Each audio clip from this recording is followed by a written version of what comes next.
For my underdogs, the ones willing to pay the cost. Even when we're up, we gotta take a loss. Underdogs are always against the odds. I'ma use this opportunity to do it for my underdogs. I'ma do this for my underdogs. I'ma do this for my underdogs. I'ma do this for my underdogs. Yeah, my underdogs. Welcome back, everybody, to another episode of the Rec Center Podcast. I'm Kenny Edwards, joined here with my co-host, Lorenzo Parham. What's going on, man? Hey, Ken, man, excited, man. Before we start this episode, Ken, let's give an apology to our viewers, man, because of the last episode we wasn't able to air on Thursday.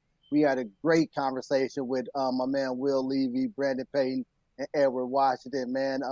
We just couldn't air. Technical difficulties happened on our part, and we couldn't air. So definitely was a great episode the viewers missed out on. But we gonna follow that up with another great episode of a guy that's, been around. He's been around the OAL in basketball, football, and I personally say this all the time. He's the smartest football player I ever played with. Wow. His football IQ was literally off the charts, and I played with a lot of football players.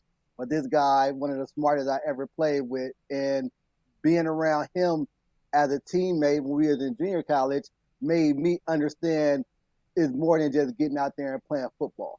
You had to be smart to play this game, man. And can't wait to hear about all of this knowledge he got, because also from playing in the OAL, he came back and coached a couple years in the OAL too. But definitely wanted to get his perspective on the show and everything that he went through when he was playing in the OAL. So, man, let's bring our guy E-Cove on, man. E-Cove, what's going on, man?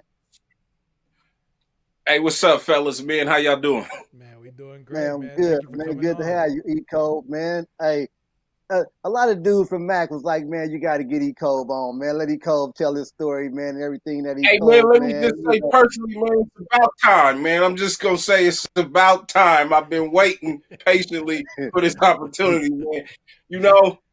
Tom, I love you. I loved your interview, but I was like, all right, I respect it. Tuck, for sure. Got to read that. Coach Mo, can't say nothing about. But, man, when he called, man, y'all went out the 90s without getting Nah, man. Hey, I appreciate y'all having me, man, and the dudes from Mac that y'all had, man. I loved it. Hey, man, were you able to see some of the lists we put out? We put out a football list. We put out a basketball list. Were you able to catch some of them lists? I saw the basketball list. I don't think I saw the football list. Oh, man. I saw the running back list. I did see the running back. It was only the running back list, man. It was only that list we put out, man. And you know how you got any list go. We get the extra comments where we left everybody off. It's hard, man. I commend y'all for trying, because that one right there, you treading in muddy water, man. All the time, man. Everybody everybody get in their feelings a little bit if they ain't on that list. Man, listen, I'm like Quentin Thomas. I ain't even put myself on the list. I ain't put myself on nobody's list yet. That's for the people to say, hey, Lo, you was overrated. You wasn't on the list. I would take that with a grain of salt. I might feel you lying, but I'm gonna take it, right? So the list is all me and Ken opinions, right? Before we dive into this, E-Cove, it's the Rec Center, man. I know you grew up playing Dynamites, man, but what Rec Center did you come through playing at? Man, I gotta be honest with you. The only couple times I played at a Rec Center, it was at Bushrod. Interesting thing, I played T-ball for Melvin back when I was a youngster, man, back T-ball age. And I always tell this story to Mel when I be seeing him. Mel, I didn't know really nothing about baseball. I'm on second base. Somebody hit a pop fly, and I just run. I thought that's what you're supposed to do. And dude catch it, then they get me out at second. Man, this old school coaching back then, Mel called me over. Mel had some choice words with like a 6-7-year-old that included a couple of 4-letter words. And then he said, go get back on second. So that was my experience, was Bushrod, T-ball, and then I played flag football for a little bit. But I didn't really play nothing until I got into the Dynamites. Okay, hold on, but the Dynamite was your first organized sports thing, like basically organized. Yep. Because I remember Bay Roof. I remember because you did play Oakland Bay Roof, and you played Local for $790 local for the great $790. Howard Gamble. Yeah, I remember that, right? And Yeah. you got your own Bay Roof stories as we came along. You know, 790 Dodgers wasn't that good. Wasn't that good in our I'm days. sorry, but I don't know about when you played, but when I played, we won the Continental for 2 years, and It's the we E-Cove. It's the we Continental, lost. E-Cove. I was just about to say that. Continental was like Stingray, Gallagher and Burke, and 790 Dodgers. Yeah, That and was Barrett. Continental. And Barrett. Yeah, like all cars Yeah, and come stuff. on. Like, nah. No, Ken. Hey, Do but not we disrespect we our beat cars. some of We them was teams that absolutely y'all used to be bragging about. Nah, man, E-Cove, look, y'all didn't beat none of them. Kappa, Spray Mart, Allen Temple, Duvernay. Am I missing one? We beat Duvernay, Them is like the only respectable programs. You was out but your we mind, beat Ken. How Duvernay. dare you do that? Hold on, E-Cove. He just really disrespected Powell. As if Powell wasn't a part of all of these runs, Ken. How did you do that? But see, you older than me, Lo. If I- So it sometimes If be I'm not like mistaken, it be like we beat how Powell old you too. are. Because like when I was coming up, Powell was garbage. But when you I was think we coming up, beat no, Powell it too. wasn't. That's when they had Atari Collin. Yeah, but we Atari Collin was smacking on them. that Powell Atari team. Collin was good. It was Atari, KC, and Travell. I can't remember Travell's last name. Smith. And then they had one other dude. I can't remember his name. But they were like the only good dudes.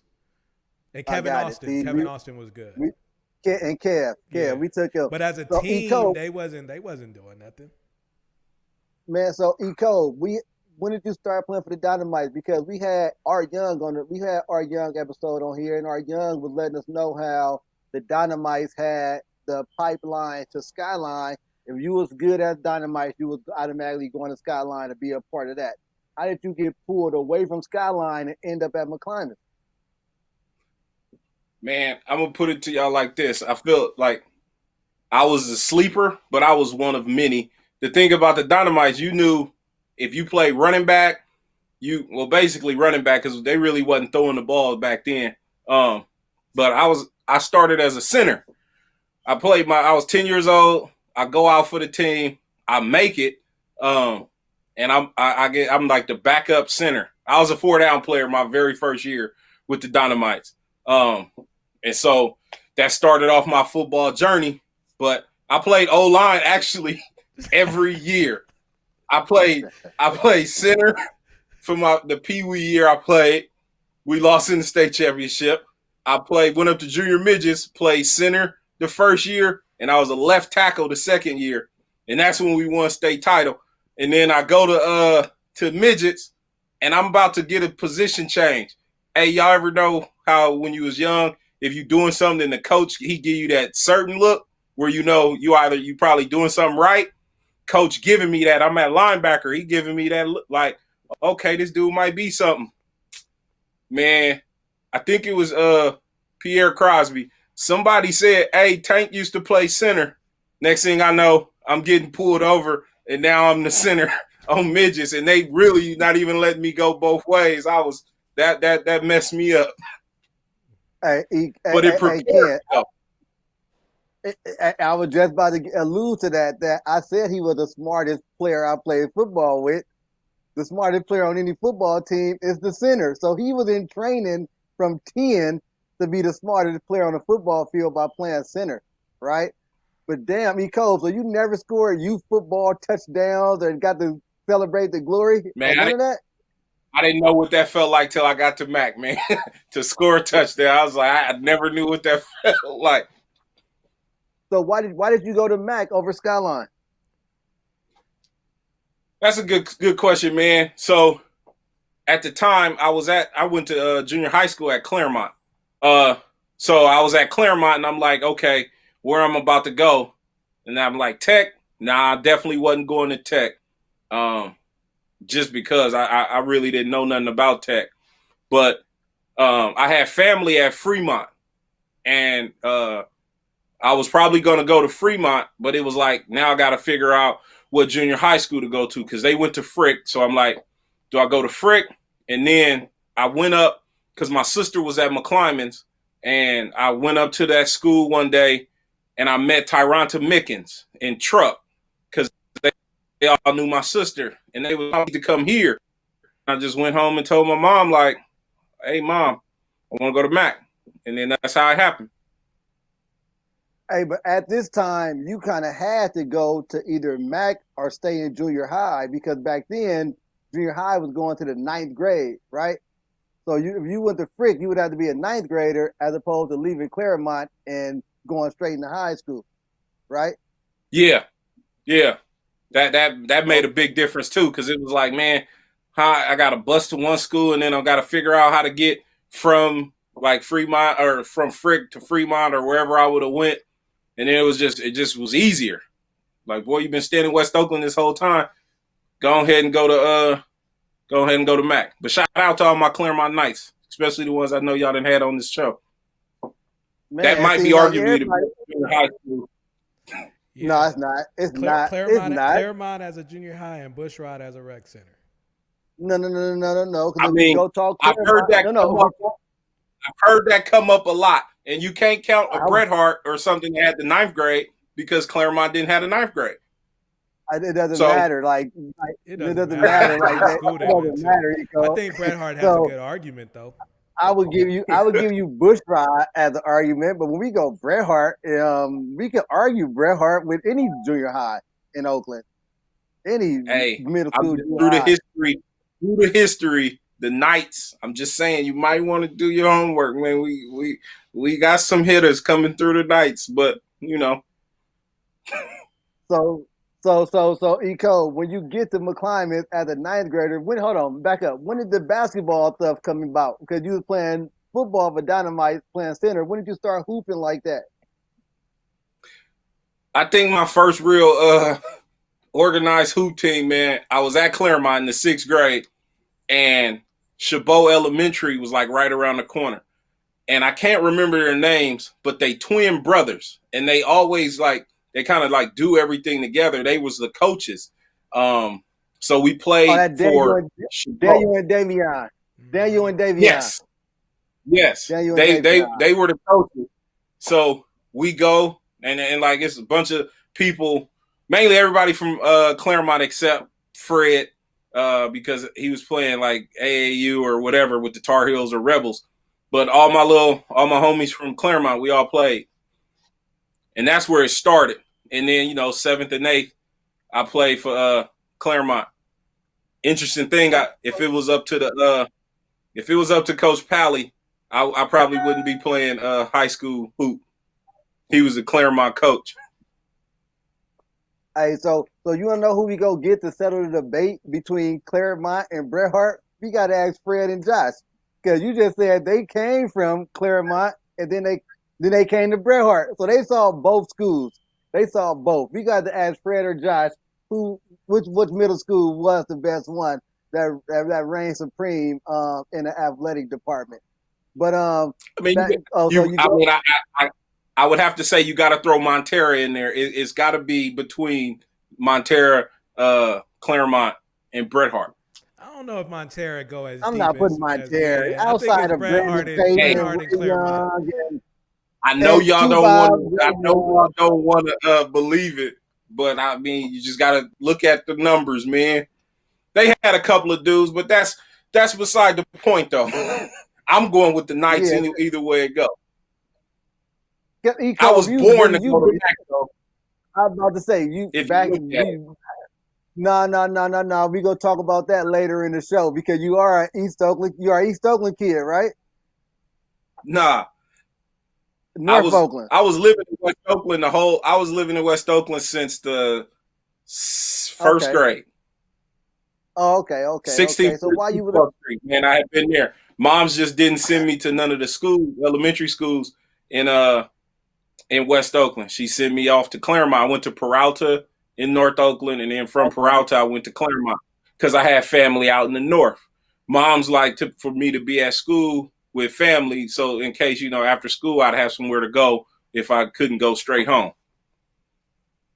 Man, so what was it like when you got to Mac your first year as a freshman, and you really getting into football, changing it now you getting to play the linebacker you played, right? And I think you even played some quarterback at McClimans one year, right? So how did you make this position change and do all of this stuff at McClimans? All right, man, brace yourselves here. So when I was you know how it is at elementary school when you go out at recess, y'all always play, flag football for the most part. I was always the quarterback. And being at Dynamites, they wouldn't let me. I was kind of like trapped in being a lineman. I always told myself, man, when I go to high school, I'm going to play quarterback because that's what I wanted to do. And Warren Moon was my favorite player, and that's why I wore number 1. So the minute I got to Mac, coach asked me, well, what position you play? I play quarterback. And that's how it started because I was the JV quarterback for my 9th grade year, and I wasn't allowed to play defense till like maybe the 3rd game of the OEL. We might have played like 8 games. And against Skyline, Oakland High, and against Tech, I finally got to play linebacker because Zoe was the defensive coordinator. And that's old school, the quarterback don't play defense, the quarterback don't get hit. But I'm like, hey, man, Zoe, I like to hit. I'm a hitter, man. Give me a shot. And we had a tackling practice. And Zoe saw I wasn't no punk when it came to hitting, and he let me play defense. And then that started my journey of playing quarterback and linebacker. And I did that, started full-time quarterback and linebacker my junior year. My sophomore year, I was mainly like a tight end. I played wherever. If I thought I could get on the field, I tried to play it. So I played like I was backup tight end, and then I started some linebacker 10th grade year. But 11th grade, it was quarterback linebacker. 12th grade, quarterback linebacker for about half the season. Then Ramin took over. So did you play varsity that 10th grade year, or you played on JV? I played both up until the OEL because they didn't nobody know no better. So I would play the JV game on Thursday and then the varsity game on Friday when I was in the 10th grade. And then we got in the OEL, and me and Devon Banks, we was the only 10th graders on varsity at the school. Hey, when we talk about that OEL, when you first got into it, man, outside of Skyline and playing against people that you grew up playing with at the Dynamites, what were some other teams you like, hey, you know what, man, I can't wait to play this team and against that player on that team? Well, man, when you said outside of Skyline, it was like that kind of kept, because everybody I knew, all the Dynamites went up to Skyline. So, like, I think Joe Hughes was a starting quarterback my 9th grade year. And so, and plus Coach Raven, who was the midget coach when I in the 8th grade, he was the 9th grade coach at the time. And it was like, man, I'm finna show Coach Raven, man, he should have been having me at quarterback. Man, we might have won. So I remember one play I dropped back. I was like, I just want to show my arm off. My receiver ran a go route, and I purposely just threw it as far as I could. And I like overthrew him by like 10 yards or something. But just to show off, like, oh man, he had an arm. Man, but what when you left from playing them, did you feel like you kind of lightweight proved to them that you were better than what it was, like you was that late bloomer? Or like, did you feel like you got more respect after playing them dudes you was at the Dynamites with and overlooked by? I don't want to say I was overlooked, man, because when you think about it back then, you had to be a certain weight. So it wasn't necessarily like it was people that may have been faster, but everybody was around the same size, especially like weight-wise. So I think, they put the toughest kids on the line. That's the way I look at it. So, we was pretty good. That's a great perspective to look at it. I'm going to start telling my kids that we got to put the strongest right there. They ain't as strong as you. We got to put you right here. That's a good way to look at it. Hey, because if you think about it, like Will Levy, he played D-line. He was a lineman, man, when he played Dynamites. And I remember Will, because his dad was actually my junior midget coach for 2 years. So like all the dudes, man, they played. And the thing was, what started getting interesting was, you know, everybody relatively the same size when you with the Dynamites, right? Then in high school, I started like going like this, and everybody was like, "Oh man, you're a little dude." Like Brandon Nichols, he was on the squad. Well, he was always fast though, and he never lost that. But I you know, started. We went from same height to, you know, to now all of a sudden I'm towering over him. Going through your high school career and playing against them dudes, man, at Skyline, and you know, I feel the same way too, man. I never beat them dudes, man. Like, do that leave a lingering feeling towards you, man? Like you had the teammates and the skills to do it, but never beat them dudes, man. Like, do that to me, it leaves me an eerie feeling to me, man. Like, how could I not beat one school for 4 years? I'll do you one better, man. I didn't even beat him when I was coaching. So it really left for I've never beat Skyline in football. No matter what. When I was coaching as an assistant, when I was head coach, when I played, I unfortunately don't know what that feels like. Did anybody? So yeah, that was, I don't think anybody beat them in the 90s, did they? No way. Did y'all beat them? Oakland High? Did we beat? Yeah. Oakland High. I went 1-9 all my years. The only team I ever beat in OAL was Castlemont. No, it's the only team I ever beat. The only team I never lost to.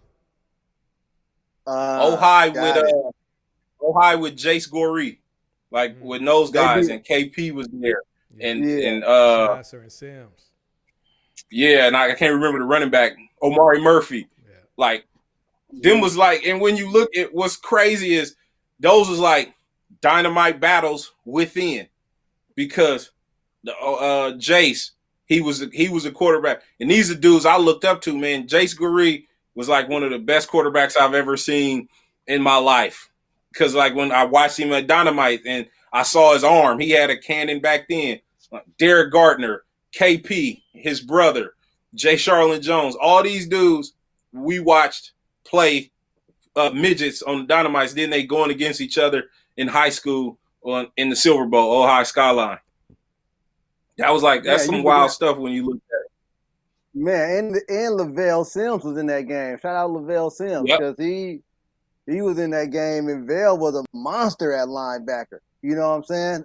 Monster at linebacker for Oakland High. So they did have a bunch of talent, man, but I just wanted to make sure you felt like me about not beating that school, because I can't talk nothing about beating them. I can't even talk about close games with them. That's how bad it was in the 90s. The closest game I had was the Silver Bowl, 21-0. Hey, I would have took that. The way we was getting drugged at Oakland High, I would have took a 20. I took it too. Hey, that would have been a win to me. They was putting up 45-0, 45-6 against us. Yeah. It was bad. Routinely 60-something. But you go back. You go back to that Super Bowl, E-Cove, it's kind of like y'all still had, in my opinion, like it happens, y'all had the better athletes on y'all team. You know, how many, like I think y'all put out 8, like from y'all team, it probably was a total of 12 people went D1 from that between 97, your year, and then the year after that with Ramin and JJ in them year, it's probably like 12 D1s on that team. Yeah. But I can tell you where we lost that game. We lost that game the week before in the playoff game, because we beat Fremont, right? Man, we celebrated making the Silver Bowl like we won the Silver Bowl. We acted a donkey out on Fruitvale Field. We were sliding in the mud. Man, we had them. They was sliding in the mud because it rained that day. They had Fremont so hot. Coach Denny was so mad, because we was like, really, we sliding in the mud, and they just talking. And usually the OAL playoff was always around Zoe's birthday. So Zoe would be extra. He would always come in that game extra, just sauced from the night before. And it just went down. It was a celebration. So we kind of like went into the Silver Bowl like, hey, we just happy to be here, instead of coming in like, hey, we finna try to win this thing. Hey, that Fremont team we talking about right now was a pretty deep team as well, right? They was pretty deep. They had some, they had Dewey, they had Keon, Jamario Oliver, Daryl Akins. They had a pretty good team as well. That a couple went. Tabiti had graduated the year before, but they had a decent team. And I saw an argument on Facebook between one of your teammates and one of them guys. And the thing was, Fremont didn't have all 8 players that day, and that's the only reason y'all beat them. Yeah, I probably know, and I ain't even on Facebook. He said they didn't have all their people. It's probably DeAndre Partee, because he swears that if he would have played, it would have made a difference. Man, no. I'm going to tell you the guy that they missed, Jamario Oliver. I don't think he played in that playoff game, and that's one of the best backs I played against, I believe, in the OEL. And I saw some good ones, but that dude, he ran hard. But I don't think he played. Who knows if it makes a difference? But Daryl Akins was out there. Dewey was out there. So, hey, it's the playoffs. You suck it up. I can't believe if they didn't, they thought that, they just assumed that they was going to beat us. It was crazy. Why didn't they play? That's good. Injured. Oh, man. They rested up. Y'all. They did. I mean, they tried to get ready for Skyline. They overlooked it. That's disrespectful. They overlooked it. They overlooked it. To say that you guys had all of them D1s on your team and be overlooked by another team, it's crazy to hear that. That's a bad mistake on whoever part that let that go down. E-Cove, on the rec center, we like to put people on the spot. So I'm going to put you on the spot with a couple of basketball and football questions, right? So the basketball questions first. Who was you played McClimans and all of that. You was around. Who did you see as being an overrated player in the OEL and someone that was underrated in basketball?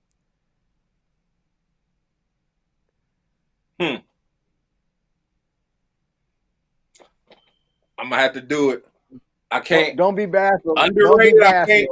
No, I'm sorry. Overrated. I can't really. I can't really think of nobody right, like off the top of my head like that, to be like this dude was overrated. Because naturally, I'm sure you're going to get some people that's going to watch this and they probably going to be like, why is E-Cove on there? He was overrated. But I can't really think of none off the top of my head. But I'm sure there was some. I'll put it to you like this, because I've been thinking about that question every time you ask it. This going to sound crazy, but I knew a team that, you know how you say Fremont thought they was going to beat us? That's why.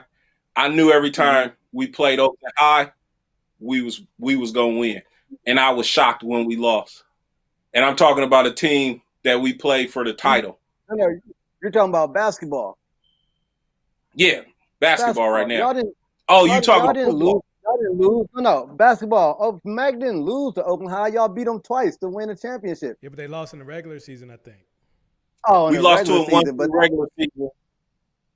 Okay, and then but this goes back to I played varsity 4 years, so I'm like we beat them in the playoffs my sophomore year.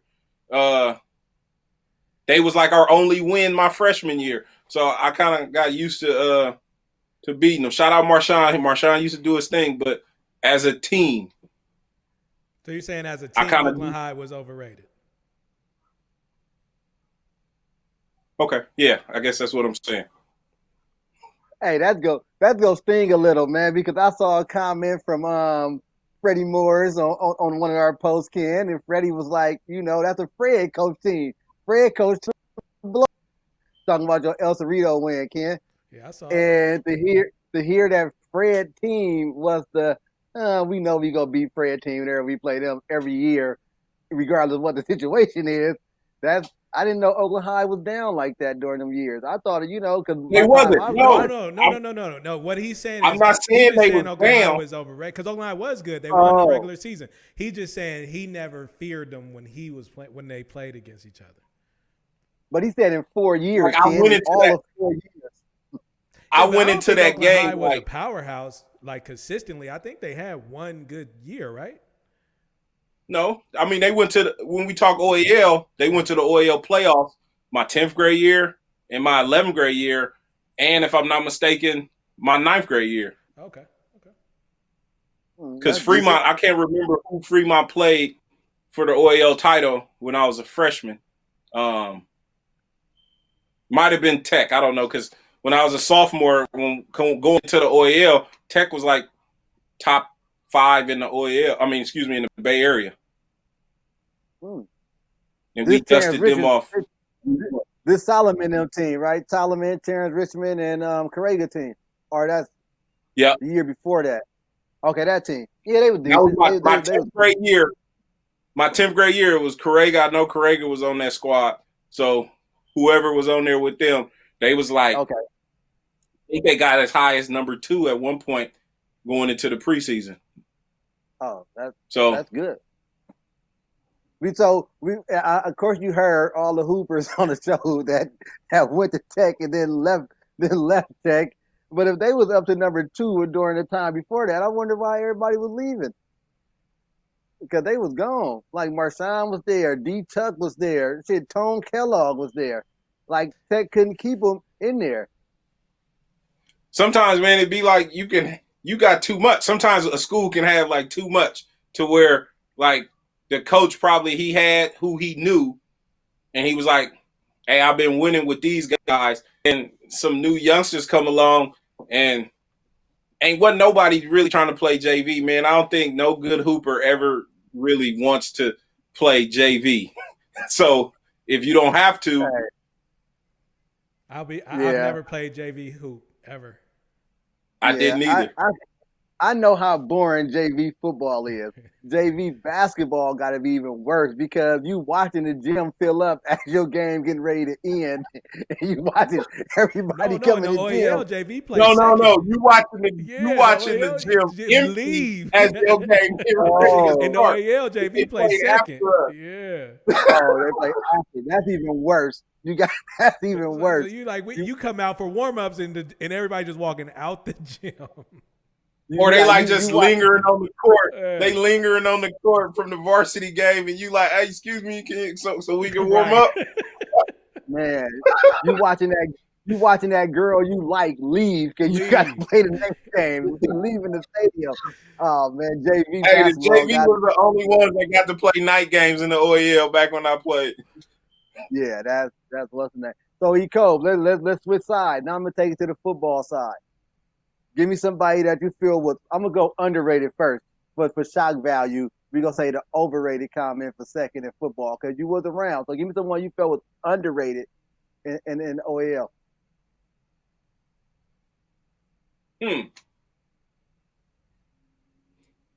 Trying to scroll through all the dudes I played against in the years, underrated.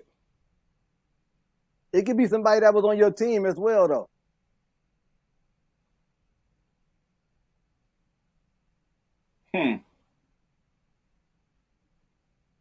I'm gonna go again with Jamario. I feel like he was underrated. Man, I wouldn't say Jamario. Let me tell you why though, because Skyline was kind of it was pretty much known as running back U. Every year it was like it's kind of like it was like Alabama. It was Oakland, Alabama, because you know how whoever you come in at Alabama, you do about 2 years, then you already looking at the backup like, oh, he gonna be nice when they leave.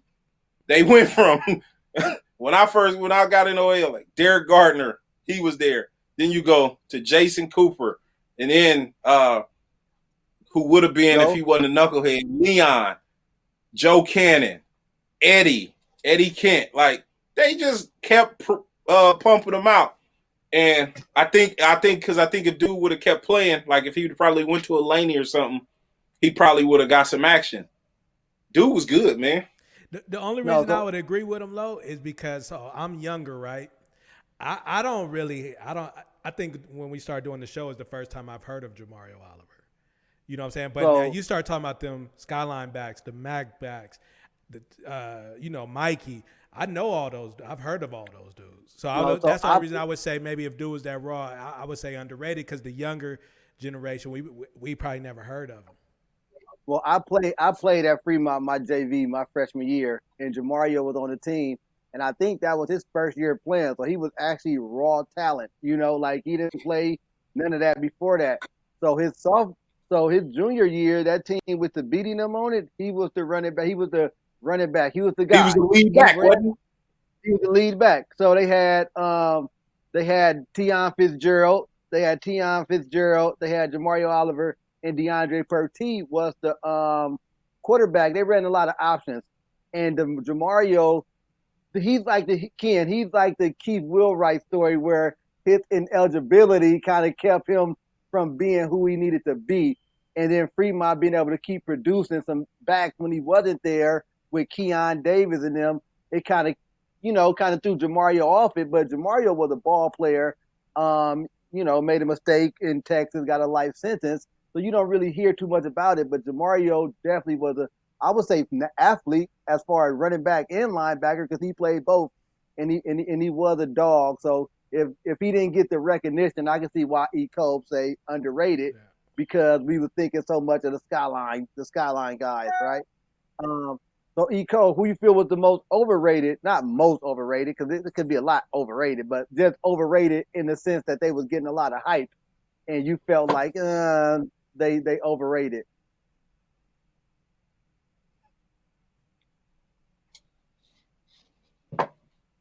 Man. Don't start a war, E-Cove. So then I'm gonna keep it quiet then, man. No. It's the rec center. Okay, here we go. Same team. I'm gonna say it was more flash than it was substance. Daryl Aiken as a running back. Daryl Aiken, he played running back? Yes. His senior year, they used to give him the ball, and the dude, he was like the fullback, running back, Jerome Bettis kind of type. Yeah, that was to get him. That was to get him just to run people over, man. That was to just get him to try to run people over, pick up some short yards, man. Like he used to get it.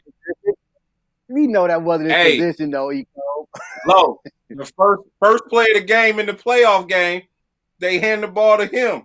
He running right at me on a straight up lead play. So I'm just saying, he got the ball like he was a running back. Yeah, but that wasn't overrated. He wasn't a running back. He wasn't. I threw out a name, man. That's me being overrated at the backup quarterback when Raymond Cleveland hurt. I'm fucking overrated. I can't fucking throw the ball that far. I'm just go hiking and run. Of course, I'm overrated at the backup quarterback. But you brought up a good point when you said he was running straight at you. E-Cove, when we was in college, I felt you were undersized for linebacker, for middle linebacker. Do you feel that kind of helped, kind of hurt you a little bit as far as when you were getting recruited and things like that? Even though you signed to Washington State, do you feel like being undersized at linebacker was hurting throughout your career? That's the story of my life. From high school, even through junior college. Because it went, I feel like my recruiting went like this. Smaller schools thought I was going to a big school. The smaller schools thought I was going to a big school. The big schools was like, yeah, he's good, but he's a little undersized. Because that's what happened to me coming out of high school. Little people, I don't know if everybody knows, but so when I was in high school, I was getting recruited by Oregon. I had Mike Bellotti coming to the house. I had the recruiting coach area that came into the house, Mike Bellotti. He offered me. He the head coach at the time. And at this time, I know KP go there. Jay Coop, Corey Collins just went there. They was in the Rose Bowl a few years prior. So I'm like, dead set. Like, I'm just taking the trip. I'm going to Oregon. Man, I get up there on the trip, and they did it smooth. I got to give them props. Now, looking back, you on the recruiting trip, usually they keep the groups together. Somehow they peel me off from the group, and they take me to the training room. And they like, oh, yeah, we give all the recruits like a little a little physical or something. And so they like, here, put these shorts on and then just come back out. So I get dressed, I put the shorts on, and then they like, they doing little measurements on me. And they like, here, step on the scale. I step on the scale. Scale say 177 pounds. Now, mind you, I have been sick a little that week, but I was 177 pounds talking about playing linebacker in the Pac-10. Needless to say, come Sunday when you meet with the head coach again, Coach Bellotti, he went from you got an offer to, it was this kid from Colorado who was here, and we didn't think he was going to commit. He committed, so that scholarship we told you had, it's no longer there. Man, you talk about a long flight home. It took me that one hurt. That one hurt a whole lot.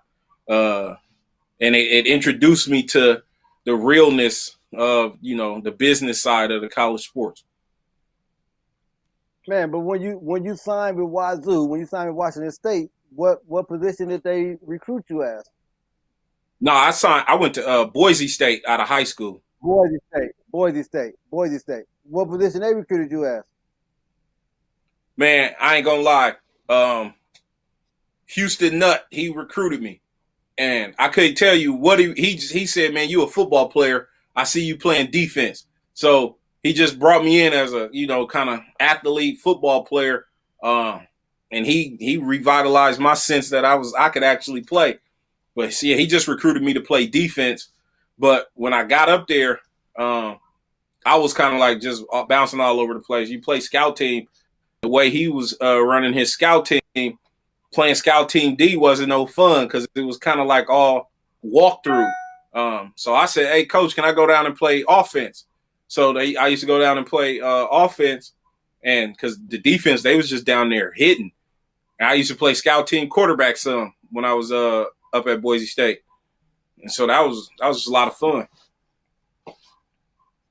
Man, so what? Then you came back to Laney. Why you leave Boise State? And one of the things we talked about a lot, you might have heard this thing as well, that a lot of the guys that went to McClimans and signed scholarships were end up bounced back after a couple years or so.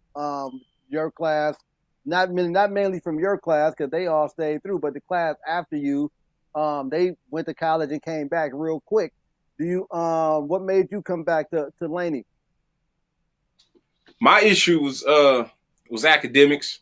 So when I got recruited, at the time, they kind of ran out of scholarship. But I was supposed to shirt for Boise State. Coach Nutt was like, yeah, we're going to bring you up in January. I'm like, all right, bet. But then in like the middle of the summer, he calls out of nowhere and hey, we got a scholarship just came available. Let's send Eric to Boise. So my mom, we just scrambled. I had less to get ready. And next thing, I'm on a plane headed to college. Now, you know how at Laney, Coach Pete always made sure you took your like assessment tests, and he made sure you got in like some quality freshman level classes that help you ease your transition into college. I didn't get that at Boise. I didn't get no summer orientation that I be hearing people talk about. When I got up there, they was 2 days already in the camp. When I showed up, this dude, they put me in my dorm room, and this dude is like packing up and moving out the dorm room. Like, I don't even know who this dude, like what happened, who he is. But he was like, oh, yeah, took his stuff, bounced. I moved in. So I got this whole dorm room to myself for the whole year. But I was always a step behind. So the classes that they gave me that freshman year, man, I'm sitting in lectures. Like, I was in a history class of medieval times. And I'm sitting there like, what are y'all talking? Like they got me a tutor and everything. But so that freshman year, I can say it proudly now because, I went on to get a master's degree, but I had a 0.8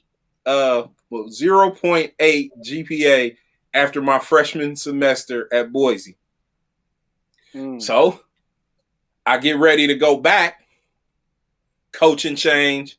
Coach Nutt, he left, went to Arkansas. Coach Cutter comes in from Oregon.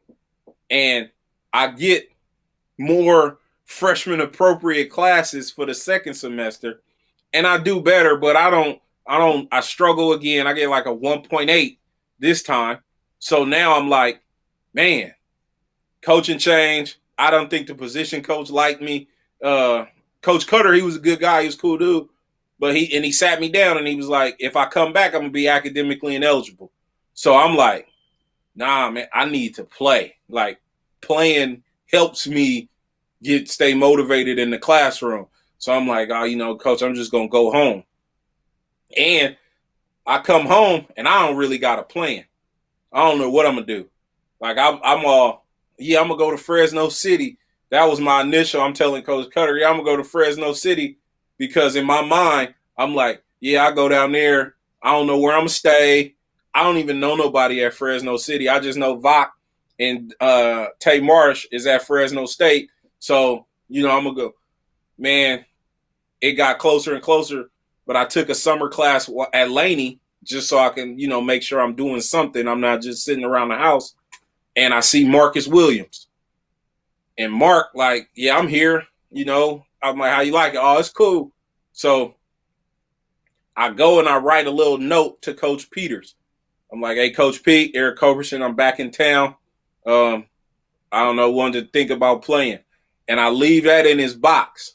Now, when I was going through the recruiting process out of high school, how if y'all Coach Pete used to call, how Coach Pete do his recruiting. And I had a home visit. I let Coach Pete see. I know that's how, and being a junior college coach, I know how that is. When you're dealing with high school dudes who think, hey, they going D1. So, but I ended up letting Coach Pete, he came and did a home visit, him and Coach McCulley, and I stomached through it. I was respectful and everything. So when I left that note in his box, caught the bus home. By the time I got home, Coach Pete was on the phone like, hey, Eric, hey, what's up? Brother, yeah, of course I remember you. Practice tomorrow at such and such time. Okay.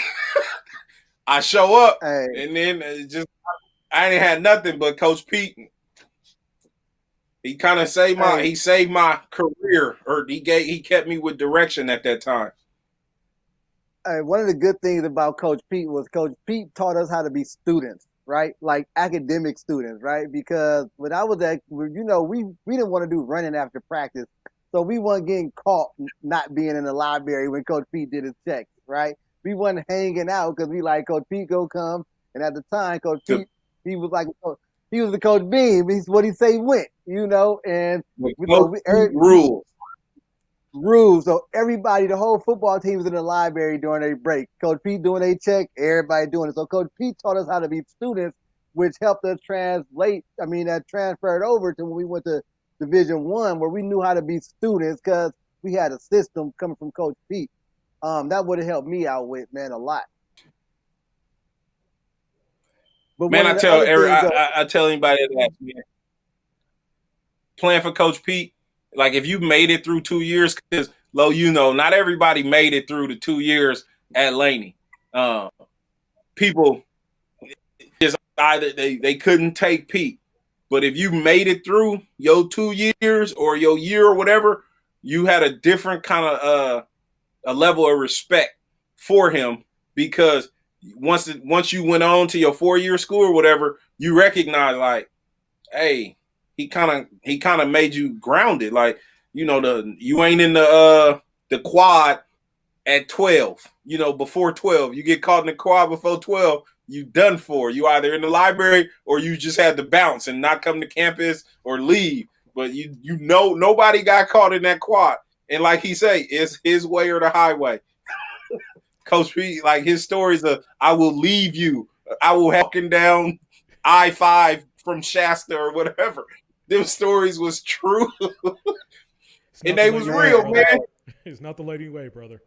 Yeah, it's not. Not the Laney way. Hey, Coach Pete used to, hey, man, we got to hats off to Coach Pete, man, because he did it for decades, man. And like E-Cove said, if you made it through 2 years, you became out a better person. You felt like you because you made it through 2 years that Laney, you was going to a university.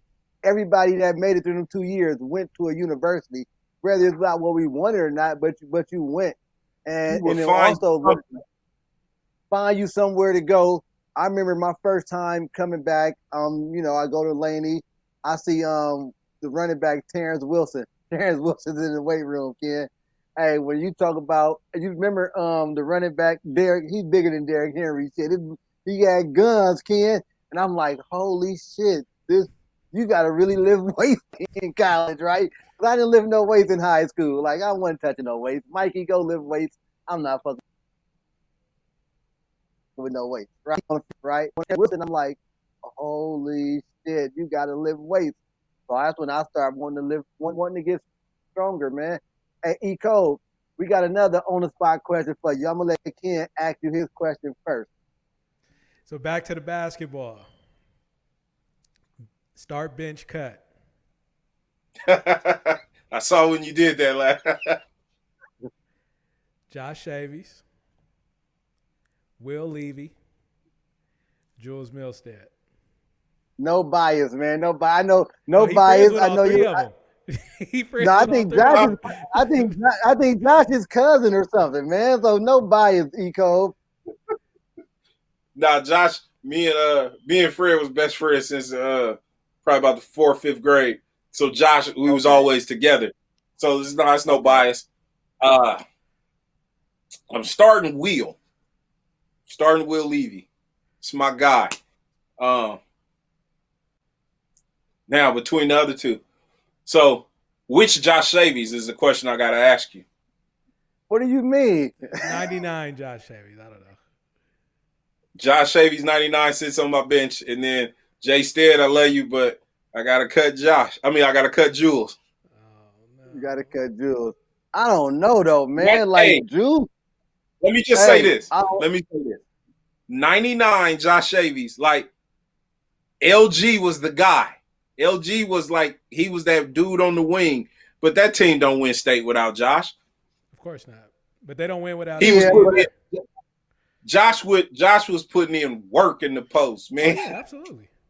Oh, definitely. No. But what I was going with, man, like when we look at, you go start Will, and other than you can't really go wrong depending on what you're looking for your team. But when you look at the stats of Jules, man, and the accolades of Jules, like Jules was possibly on our list. Like we didn't never think once about Josh on the list. Not a knock to Josh, but we felt the team went through Will Levy. Not Will Levy, the other team went through LG. The Jules team, Jules was the heart of his team, and everybody else rallied around him. That's just my opinion. Your 97 year, like the 97 year, Jules led the lead in scoring. Nah, he'll always remind you it was the year when he came to the OEL. His first team, he led the league. That was he. Every time I see him, he never failed to remind me of that. That senior year, it was a mixture. Because here's the thing about Jay Stead. Jay Stead wasn't always getting it on the work. I'll give Jules this. The way he positioned his body to get rebounds was like he was like, bar none, he was one of the best to do that. Because, he was like me, man. We wasn't playing above the rim. Jules was like below the rim, but he was like a OEL Zach Randolph. He just like positioned himself, get the rebound, put back. But Mark Malone and DeAndre was the ones like just pulling. I seen them dudes. That second OAL game, my senior year, we beat them the night before. They come out the gate. That first quarter, they put that game away because Mark Malone and DeAndre was like this. They was just pulling. And they was hitting. They wasn't hitting the night before. They hit that second night. I was like, God dang. This at the Henry J? At the Henry J? Yeah. At the Henry J. Yep. I was there that night. Hey, so now that Ken put you on your spot with the basketball, I got to go football. No bias. Start, bench, cut. We going for your secondary. You got your boy Vok. You got Devon Banks, Vok. You got Dewey Hale out of Fremont. And you got Ramin White out of your school. Start, bench, cut.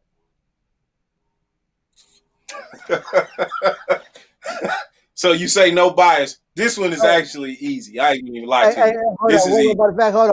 Wait. No. Let me take Ramin off because if it's two MAC guys there and then it's just one person from another school, that's who's getting cut. So let me go. We got Devon Banks, right? I'm going to go. We got Dewey Hale and we got two Bob.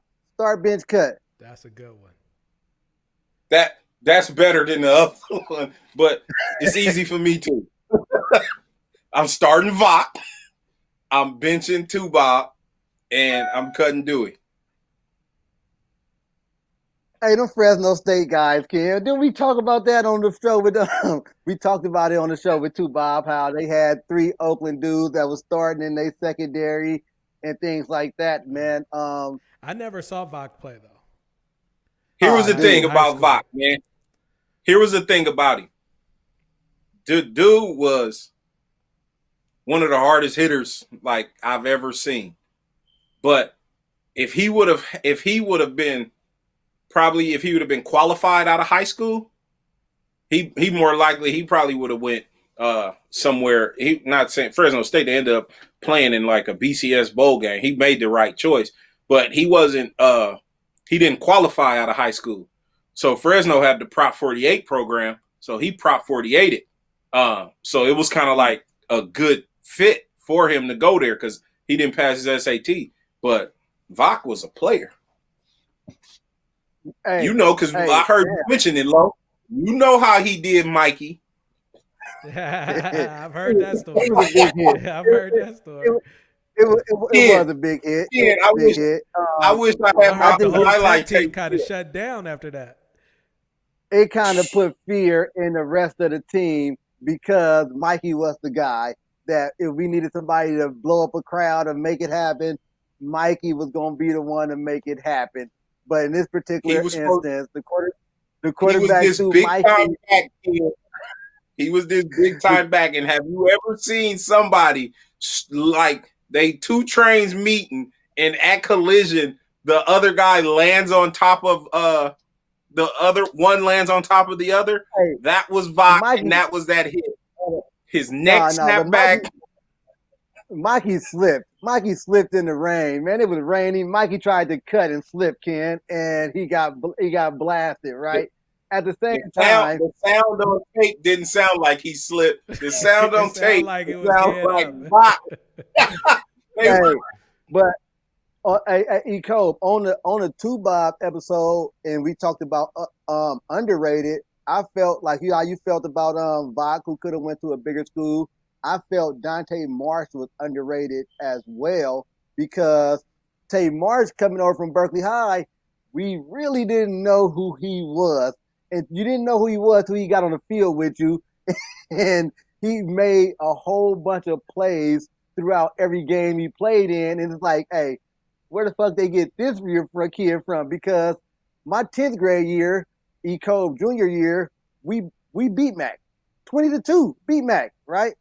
And then the next year, we thinking I mentioned Mikey. You want to bring that one up? Huh? I'm just saying. So the next year, Ken, you thinking like, okay, they got the same people, they ain't got nobody, and then Dante Marsh comes, and was it 20 back at kickoff? 20-2, my 10th grade year, 22. This when y'all had Jody. Jody was on the team. This when y'all had Jody on the team. He wasn't that good that year. We wasn't that good that year. But I will say this. Here's where we messed up. You'll remember this, Lo. You'll laugh about this one. So Ken, day before games, right? Your practice ain't that long. Right. So our JV goes to Tech to play. We rushed out of practice. We was like, we went through our little walkthroughs. We goofed around through it. And then we catches the bus up to Tech. And it's probably like the whole squad. We in the stands going bananas. We just in the stands talking crazy because it was our homecoming too. So we in the stands going off, talking crazy. We get on the bus after the game. It's a couple of Tech players on the bus. We talking crazy. We set ourselves up for that one because was Delton y'all coach then? Delton was our coach, and all we really had was big Brian Robinson at fullback. We did fullback dive every play, and then to do a play action pass. Very simple offense, very simple as shit. But we just got the best of Mac that day. They locked the gate on us. And me knowing Delton, he set it up, man, because I know he was probably in the locker room. You just gonna let them come up there and do that to y'all? Y'all better come. Hey, no, E-Cove. It was our coach Dame Island. Dame Island was a Mac graduate who graduated with Zoe. And Zoe came out, they talked their shit. Zoe came out in Army fatigue. And Zoe got his Army fatigue on, and it's like Coach Dame Island kept saying, yeah, Dame Island kept saying, hey, you know what we used to say when we was at Mac? Whenever we saw Tech on the schedule, we say, oh, what the heck, let's beat Tech. Like, what the heck, let's go beat Tech. I love it. What the heck? We kind of took that personal. What the heck, let's beat Tech. We kind of took that personal, man. And that was my only loss. That was my only loss to Tech all 4 years from JV on. That was the only time I lost that game. And that's when we won. But Dante Marks was one of the ones I felt like he could have played and done anything anywhere he went. I think his ceiling was so high. And then you see how it transitioned off to college, you know? So him coming to the OEL kind of was like, hey, dude, how did y'all even steal him away from Berkeley? Because Berkeley was hella good that year as well. How did y'all get him away from Berkeley? So it was, and that is crazy how that happened. So him and Vach played Berkeley Cougars together. And it was week 1. We end up going Berkeley High Logan game. They was playing, and we all go down there. It's me, Vox, Zoe, and I don't even really know what's going on. I'm just there to watch the game. And Zoe and Vox he ain't really happy here. Woom. Next thing I know, on Monday, we getting ready for practice. It's a dude in Berkeley High gear getting ready to practice with us. And I'm like, oh, what's up, man? But he got on all this Berkeley High stuff. And he come out, he practiced with us. Me and Tay go, whatever drills we doing, we go head up a couple times. And then I'm like, hey, yeah, it's all good, man. Hey, but we got to get him some Mac gear. He got to get up out this Berkeley High stuff, man. But he just showed up. Don't ask me how they did it. You know, that was man. So special. That was a so special. I don't know how they pulled that off. But. Hey, one of the things, man, we cannot take for granted, man, the recruiting skills of Zoe, which is why he at where he at right now. The recruiting skills of Alonzo Carter, man. Like Zoe was talking East Oakland kids to come to Mac. You know what you got to be from East Oakland and go to Mac in the 90s? You don't want them issues, right? But Zoe was able to get kids to come to McClimans High School that was already in programs, man. So, man, that Zoe and his recruiting skills, man, I don't know. I'm still trying to figure out Ken. You don't know Jody. Jody is a little older, right? Ken. Man.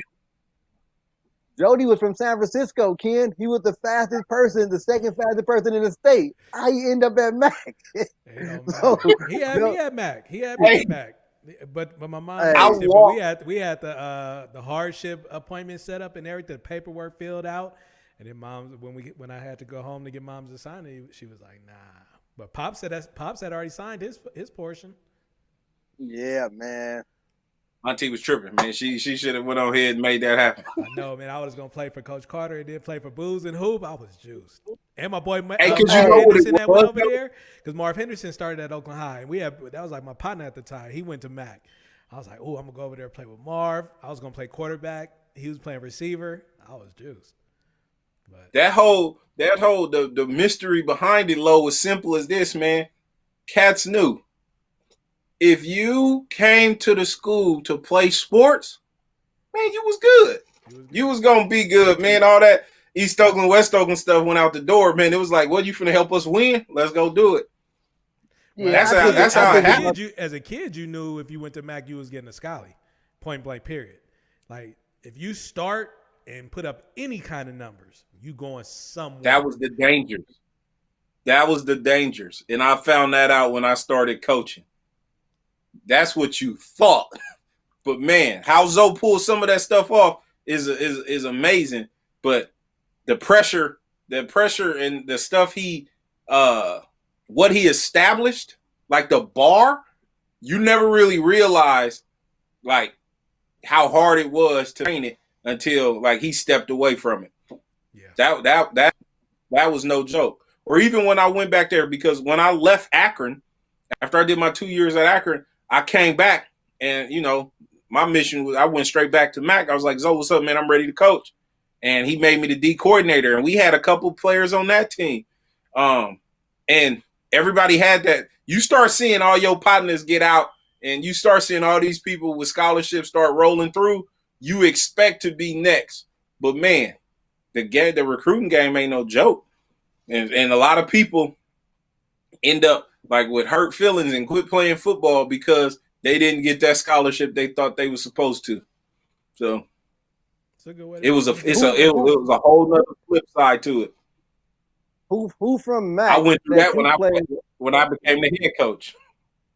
Who from Mac that you played with during them eras that you felt should have got it but didn't? Because it seemed like everybody that should have got one then was gone, was getting them. So who you felt didn't get what they didn't get one? The best player in my 4 years at Mac that I ever seen play was Tyronta Mickens. Ski. The running back. He running back. But he was like running back DB. That dude was cold. He was the truth. He ended up, but I mean, a lot of stuff is out of the coach's hands if you don't got the grades, right? If you ain't take care of your business in the classroom, it ain't much that people could do because you got to put your transcript in front of a college coach, and if they look at that and they like, man, it ain't no chance, you ain't getting recruited. But and then on the other side is you start hearing, you're gonna end up at Laney, and that's what one of the things I used to talk to Zoe about. And it used to be funny, but it wasn't because it got into these kids' mentals back then was he would always say that when you messing up, he's like, man, you going to end up at Laney. Like that was a punishment. But, if you had to go through Laney, that wasn't a punishment. That was just a stepping stone. But in a 17, 18-year-old mind, that's a bad thing. And so you hear that enough. And then when you graduate, and you didn't get the scholarship you thought, and here it is, a viable opportunity is for you right down the street, but you don't want to go there because you got told you was going to end up there. You mess your own self up, making, kind of poor choices. But get back to your question, Tyronta Mickens, that dude, I saw him single-handedly beat Fremont my 10th grade year. He rushed for like 200 yards, and I'm talking about starting one way, cutting back the other way, going 80 yards on him. He scored like 4 touchdowns that day. But he had like Tennessee was coming to scout him, and he messed up and he got kicked out that game like 3 plays into it. Wow. We played Skyline. Welcome to Oakland. Hey, We played. You know what? Our Young also said Ski was the truth. Our Young said he was the truth, probably one of the best he's seen, which was better than the other the running back that Skyline had at the time. They said he was one of the best in the OAL. He was. Yeah, because at that time it was him and Derek Gardner was the running back at Skyline. And so we supposed, this is my 10th grade year, we beat Oakland High to start the OAL. And Oakland High was like, they end up going and I think they might have won the Silver Bowl that year. Or they played Skyline for it. But anyway, it was a big game. Mm-hmm. Yeah. We we beat Oakland High. So we on like cloud nine. We actually came in second place that year, my 10th grade year. But so we was riding high, and we go up to the hill. We thinking we got skeet, we got a chance. Man, Ski got kicked out. Man, I think the score was like 52-0. And that's the year Skyline went to Hawaii and got hands put on them. So when they flying back, everybody thinking, Skyline, they're ripe for the man. 52 points later, man, we was like, Hey, you know what? I thought Fremont was and it's me. I thought Fremont was go get Skyline that year. I'm like, ooh, I'm on JV. We got Lou Fisher at the quarterback. You got Bart and James on this side. And yeah, what you say? 52 points later. 52 points later. I don't know if Derek Garner. They say he went the whole season without giving up a catch that year. So he was on he on James touchdown Thompson hard. 52 points later, we lost. Them was some cold games. Them boys wasn't no joke though. E-Cove, we talked about you going to Laney. You also made it into the Laney Hall of Fame. Man, what was that feeling like, man? Because I'd be waiting on my call. It ain't come. My call still didn't come. I'd be like, yo, I'm still like top 10 on a receiving list. My call ain't come. But, y'all made the Laney Hall of Fame. Man, how was that when you got inducted to the Laney Hall of Fame? Man, that was an awesome feeling, man. To just know, like, wow, you really did put in work, like, during your little time there. And it was an honor. And let me give a shout out, please, if I could, to my parents, because they got on me at my speech at that time. Because, I went up there without no notes and I was just going off the top of my head. I forgot to thank them because, they was at every game, all the support. But to go into the Laney Wall of Fame, that was big, man, especially because you start seeing the people that came before you. You talking about Hardy Nickerson and all these other people. That was a great feeling. And then to go in with my boy Bigby. To go in with Mike Bigby, that was another good feeling. Mike Bigby, because we did our 2 years there together. Now before we get out of here in a second, you missed out. You didn't beat Skyline. You missed out winning a Silver Bowl as a player. Didn't you win one as a coach at Mac? I did. Yeah. What was that like? Talk about that. Was that like a exhale moment? Man, was it? Because what I was talking about, the expectations when I was with coaching, like, so I got to Mac, I became the head coach in a transition year. Zoe, he had just took the job at Berkeley High, and so it was all kind of just like drama, turmoil, all kind of stuff behind. We go 0-5 in the preseason, and we played a pretty good preseason schedule, and we didn't have no scrubs, but all that depth and people, new people showing up at Mac, it wasn't there. So for us to get over that hump and to win the Silver Bowl that year, that was like a big old exhale.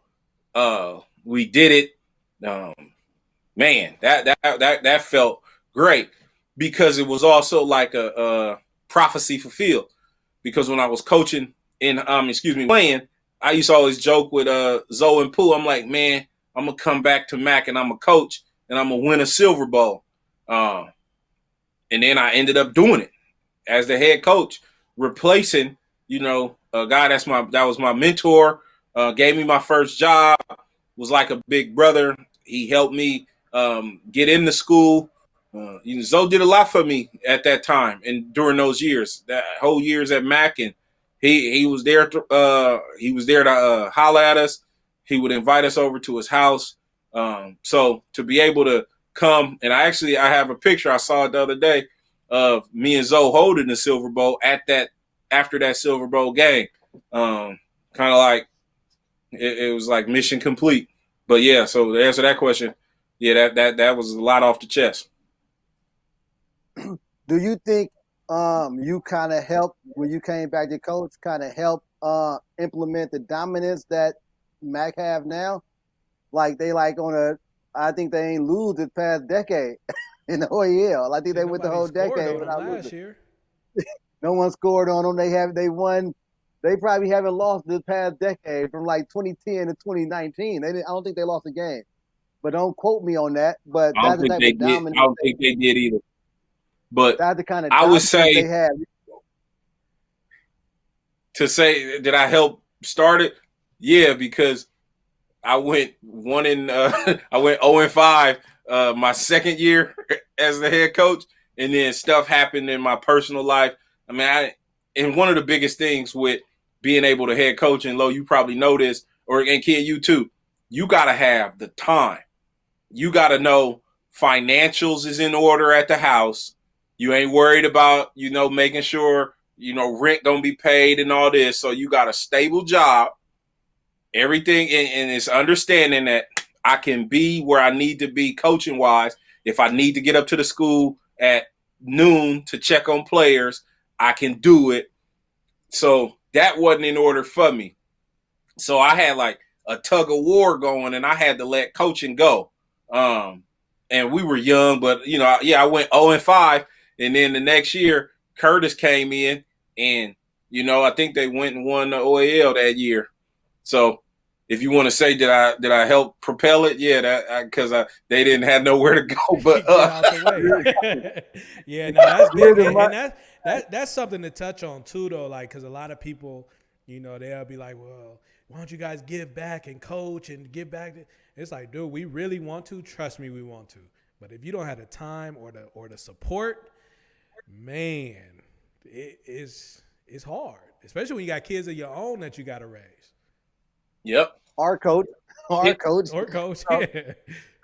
And so, Lo, like to answer that one, how I helped, yeah, because one, yeah, I took all them L's, but like I had the parents, like dealing with parents as an assistant coach, man, you be seeing it. It was like Coach Mo said when he talked about how booze went from one seat over. The people used to complain to booze, now complaining to Coach Mo about booze. Man, if you would you gotta have big shoulders to be able to deal with that, because people and parents' expectations. Like your kid 5'8", 300 pounds, and you asking where his scholarship at? Like, hey, he did well for it. At wide receiver, though. He did well for us. He helped us win this title. Let's embrace that. But if you thinking, you saw them other kids, that's what I'm saying. The expectations of people seeing other people get it and expecting that they gonna get it without being like, you gotta have a size. Football is a business after high school. And in some cases it's a business in high school now. Hey, Ken, I think we giving E-Cove the Mark Jackson of the OEL award. Like, he kind of like set the tone for the dominance that came right after this. The Mark Jackson award of the OEL. Hey, man, E-Cove, man. Hey, pleasure having you on the show, man. Before we wrap up, man, just send us out with a few words, man. Hey, man, I want to appreciate y'all for what y'all doing. This is a big thing. Come in on here and talk about, those old OAL stories is big. I want y'all to keep that up. And man, just stay on the grind, man. We gotta, in order for us to change whatever we don't like up in this world, we gotta be a part of that. We gotta, raise our kids. We gotta get in whatever possible, do that. And, just make sure we lift it as we climb. Absolutely. E-Cove, who do you think we should have on the show? Some guests you think we should have on? Man. Can you get in contact with Mickens?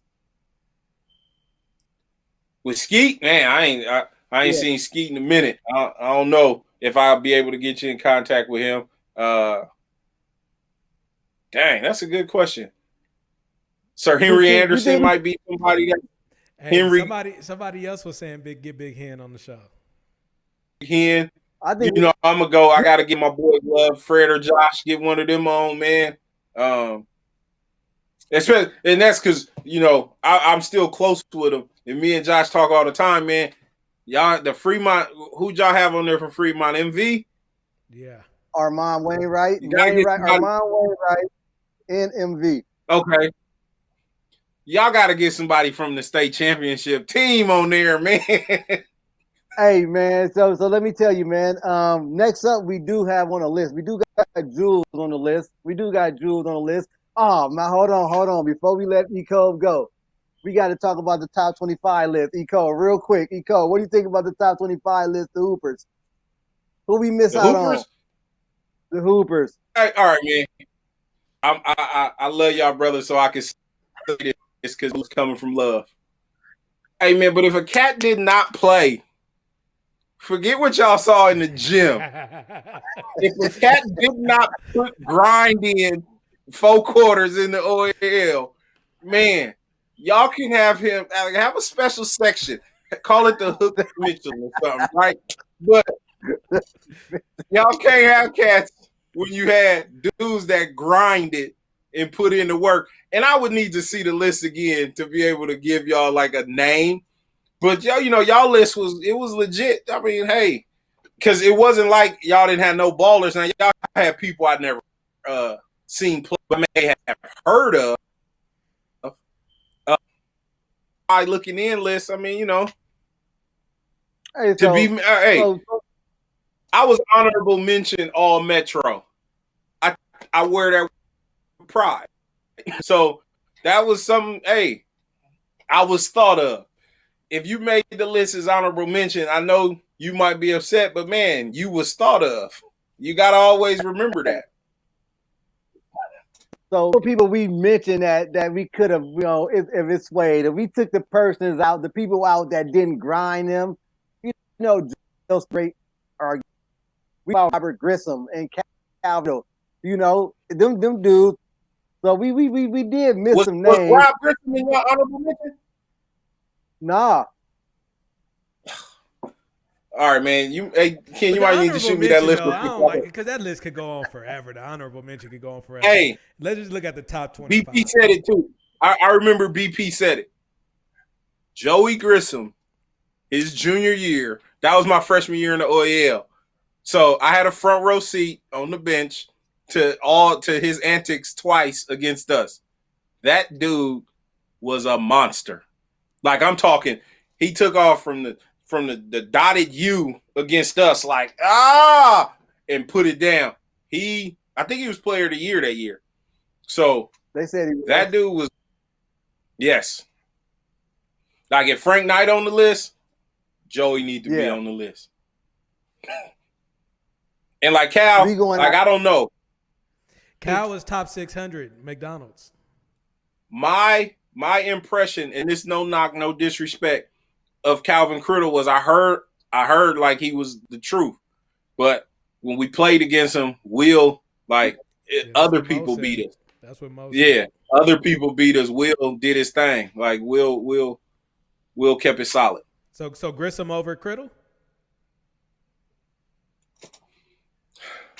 See, Cal ended up going to Nevada, right? That's just high and school. Playing. Just high school. Huh? Just high just school. High school. Scholarships can be so many it ain't always just talent when it comes to what school they went to. If you ask me, yes. Because you got to remember, like, that Fremont one shot away, Frank Knight miracle shot team, we had them beat. So we heard the story about the blow of the whistle. Yeah. Yeah, we heard the story. And I thought I'd never see that again till I saw it in these playoffs with Miami. A player shooting free throws with no time left on the clock and nobody around them. Like the foul either happened in regular time or it didn't. I don't know how James Thompson is shooting a free throw with no time left on the clock, but I guess that is a rule. And that wouldn't hurt for me more because I'm the one that threw the pass that allowed Fremont to tie it up and send us into the second overtime. So you know what? I got bitter feelings. I never even thought of it like that. Like literally, like what you just said. I never. How can a foul occur with no time? That would mean the game was over. I never literally looked at it like that. Hey, man, but I saw it happen in an NBA game, so apparently there's some rule that allows it to happen. Hey man, shout out to E-Cove for coming on. We could go on and on with our list. But our running back list, E-Cove, that was a good one though, right? We was straight on that one, right? Y'all was missing one. Who that? I did not see Willie Griffin. Nah, but Willie Griffin was after. Willie Griffin was later, wasn't he? Willie Griffin's like he falls into that time frame. I know he falls into that time frame because I was coaching. I was back here coaching, and I came back here in 2002. No, I know he went to UW. So it was from 95 to 05, right? Yeah. Yeah, I think that sounds. I mean, it sounds about right. I'm trying to find it on my phone now, but that sounds about right. When was Willie Griffin? I thought Willie Griffin was like 08, 09 ish. Yeah, 04. I want to believe Willie was 04. No, the running back was from 96 to 04. Oh, well, Willie might have been 05. But he played in 04. But that list so hard. But who was he better than? So we got DJ Williams, Atari Callan, Maurice Jones-Drew, Marshawn Lynch, Ken Simonton, Jackie Crooks, Michael Denard, Treston George, Roger Ratliff, and Elario Vital. And we didn't even do Salim Muhammad or Leon Callan. And we just left them off because we didn't want it to be a De La list. Because De La could have had their own list. The De La. Yeah, De La. But for high school. Oh, yeah, we forgot Aaron early. we forgot Aaron. If you look at it, a De La list for high school, because a lot of them dudes, they plateaued at De La. Yeah. Outside. Red didn't really do much after high school. Neither did Roger. I mean, I'm talking about those that actually made it to the college campus and was at the school. Got it. Hey, for whatever happened right before me, whether Raj made the field or not, he's a legend at San Jose State. Like when I walked in the locker room, they was like, "Oh, you know Raj Ratliff?" What did he do? I don't know, but he made an impression. I don't know if it was field work or just being a cool dude. Hey, no, but when I came back to school from Boise and I saw Raj play, Raj was a monster. Yes, I played. I was like, goodness gracious. Hey, bro, you want to come to Boise? Because I was still at Boise at the time, and I was at home for Thanksgiving, and Silver Bowl right after the day after Thanksgiving, and I'm watching him just. I'm up like God. He didn't do all of that. Come on, E-Cove. I was in the game, E-Cove. He wasn't doing this. It wasn't 43 to 18. Huh? 43 to 23. Oh, y'all 43. Scored 8. Y'all kept it that close? No, 43. Nah. Oh, 43. Oh, yeah. Low. Hey, man, shout out to E-Cove, man. We gonna have to wrap this up, man. Appreciate you for coming on, bro. Right on, man. I appreciate y'all for having me. All right, man. Have a good one. We done recording, E-Cove, but me and you go on forever. Man, get to some stuff. All right, man. All right, man. All right. Low, man. What's going on? Hey, man. Shout out to E-Cove, man. Hey, E-Cove went real deep in it. I thought E-Cove was an East Oakland kid the whole time. I didn't know he was a West Oakland kid at heart, so he deserved to be at Mac. Yeah, I think he moved to East Oakland as an adult. I think we should have went to Mac, Ken. Bro, yeah. I was there. I keep trying to tell you, I was there. I was at Mac. Carter came and got me. I was going to Passanley because they had Peanut playing quarterback, and he wasn't getting the job done. They wanted me to come through. Marv was my best friend, and I was there. Me and my dad, we went to the Passanley game. Coach Carter had the hardship papers lined up, the appointment lined up with the school board. My dad signed. We just had to get my mom to sign, and she wasn't having it. She wasn't. Man, I wanted to because my whole family went to Mac, so I was like, I kind of bleed that orange and black a little bit. But I'm Ohio to the death, though. I mean, I'm Wildcat blue. I got my purple and gold on, but I would have loved to have been Prop 48. Give me my prop for that. I don't know though, because I when I want the look prop back for on the it, end I was only gonna go. I think my junior or senior year. I can't remember, but I was only gonna go for like 1 or 2 years, and in them 1 or 2 years, if I would have went to Mac, I never would have won a chip. In basketball. Or in football, I wouldn't have won any chips. Oh, So at that's least by Skyline. staying at Ohio, I got the chip. I ain't getting no chips. It don't matter. Didn't get a tip. It don't matter. But hey, man, appreciate all our guests, man, for tuning in every week, man. Shout out to Town Roy, but here, man, to P40 for the his grind gear. Is on the way, man. So shout out to all of the people all our guests that come on that got some apparel that shout us out with it, man. Shout out to them guys. Yeah, man, that's what's up. So that's a wrap. Thank you guys for tuning in. Check us out on Instagram, the Rec Center Podcast. Also, check us out and subscribe. Very important, subscribe to our YouTube channel, the Rec Center Podcast. I'm Kenny Edwards.